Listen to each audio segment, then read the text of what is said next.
It was in 1973, I was on a retreat, and on that retreat I was with several of the high school kids, and probably when a lot of people were trying to figure out if there was life after death, I was trying to figure out if there was life after high school.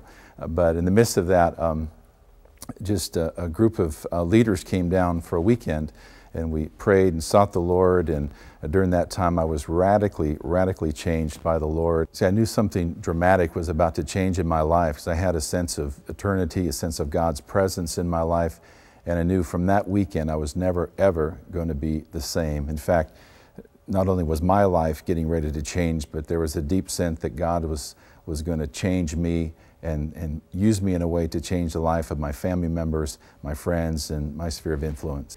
God really put in my life at that time of my conversion a deep passion to see people won to Christ. And then the thought really came to me after I was so excited about being a Christian and having a new life in Christ. This whole idea, this question hovered over me, well, what about the rest of my family? They go to church, but are they really born again? And really the answer to that was no. And so as a high school kid and as a middle child with all the funny quirks that maybe middle child experiences, I decided after every meal we'd light the candles and have a prayer meeting.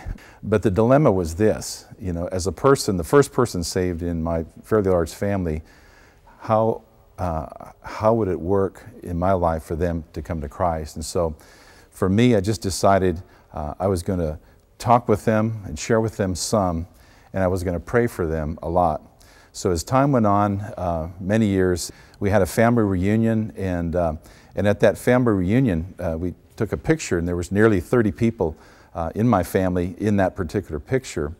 And lo and behold, after the picture was developed of my family, including my mom, who I prayed with when she was 70 to come to Christ, I looked at the picture, and one by one I looked at their lives and looked at their testimonies, and with nearly all 30 of them there, I began to think, hey, this person is in Christ, this person is in Christ, this person is in Christ. And the family photograph was just an awesome experience of the faithfulness of God.